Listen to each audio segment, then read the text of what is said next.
Hello and welcome to HT Auto. My name is Samir Contractor, and this is what the flagship VinFast model in India will look like. Say hello to the VF7, the brand's newest offering for India that will come in later this year. Let's give you a quick look at what it has to offer. First up, this is a large model and it's about 4.5 meters in length, so you know it's a fairly large model. Again, familiar face right here. So you have the signature DRLs, the V logo that you will come to see more routinely in the Indian market. Split headlamps. I do like the way the projector lens stick out on this one, and a sporty bumper with this silver garnish, very pronounced and very likable. As you come here, you get these air vents again to cool off the uh, tires and the braking system, and a very imposing design by and large.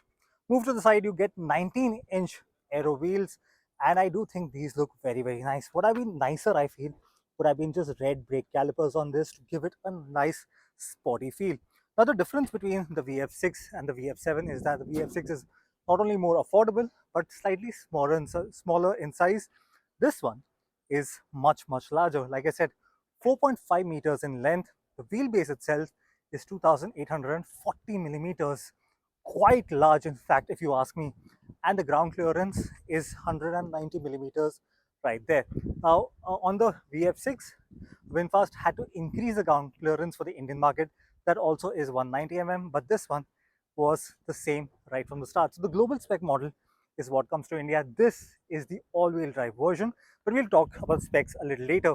Come closer, you get these flush fitting door handles, something that we've seen now on the Altros, the Curve, and a lot of other premium cars. Very nice.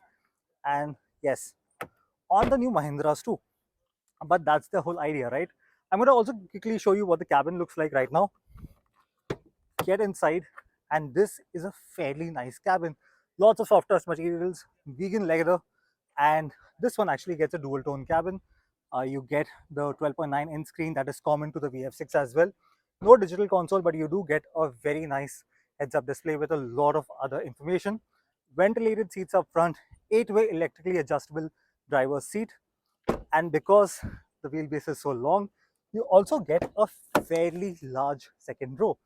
Lots of space again, uh, rear AC vents, a panoramic sunroof. It won't open though, but it's quite nice that way and gives you a large space. Also reclinable rear seats. You can adjust them, uh, the back specifically to your liking, and I think that's something a lot of people will like.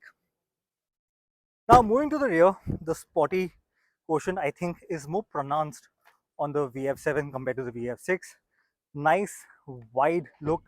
I think this also gives you like a sword wings kind of a look in terms of what the car has to offer. I also like the silver garnish again, and the rear bumper. All of it tends to be a lot more sporty compared to the VF6, and I think this is something that will be instantly recognizable as a very different model compared to everything that you see on the Indian market right now. Not exactly a coupe SUV, but a raked windscreen that I think looks fantastic, and of course a roof spoiler that gets the rear wiper hidden underneath. So very interesting the way the overall design looks like. And yes, turn indicators, again, very different in terms of design.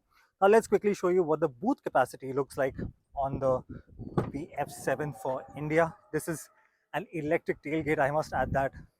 Again, collapsible seats, so a massive cargo room. We don't have the specs yet, I'll just put that in the caption, but you can see this is a fairly large boot space. Should be able to accommodate 2 large bags and then some compared to a lot of other cars. Like I said, electrically closable, and that's always a nice thing. Now, talking about power figures, you have two variants on offer. This is available in the VF7 Plus, which is a single electric motor. You also get a VF7 Plus with all-wheel drive, which comes with dual electric motors. That one makes about 349 brake horsepower, 500 newton meters of peak torque. The Plus variant makes about 201 brake horsepower, 310 newton meters of peak torque. So very interesting numbers there. We had a chance to drive the all-wheel drive version. Do check out that first impressions video on HT Auto very soon. What you also see is a very powerful version. The all-wheel drive version has a 0 to 100 kilometers per hour run in 5.8 seconds, to give you perspective, that's faster than the Golf GTI as well. And this is a fairly heavy SUV at 2.2 tons. Now, like I said, this is a fairly nice cabin to be in. Very interesting part is that you do not get a start-stop button as soon as you get into the cabin. You press on the brake lever and the screen and the car comes to life, and you can just select one of the drive modes: rear, reverse, neutral, and drive, and get going. You also get a different toggle switch for the parking brake. You also get a favorite switch, the toggle switch. You can select or customize it to your liking. Almost every feature on the VF6 and the VF7 can be adjusted using the touchscreen system, be it the ORVMs, be it the AC controls, ventilated seats. Everything that you see is adjustable right there. You also get level 2 ADAS with this car, and that's something that a lot of buyers in India will appreciate. A small steering wheel. I do think this is quite compact. You do get a special sensor for the fatigue alert for the driver side, and you also get individual controls. Of course, for the adaptive cruise control, you get a highway pilot, which essentially will help you with lane assist, and you also get a traffic alert system. Now this essentially does is it will read the signs up front, the speed limit or braking or slow down, and accordingly give you alerts and ask you to follow the road signs. Now this may come to India at a later stage, but everything else including AEB and level 2 ADAS will be coming to India right from the start. And finally, you get wireless charging pad that you do not see on the VF6. And this is a fairly larger cabin compared to the VF6, which I think a lot of buyers will appreciate. What do you think about the new VF6 and the VF7? Let us know in the comment section below. Please wear your seat belts and your helmets in a car. My name is Samir Contractor. This is HG Auto. Thank you so much for watching.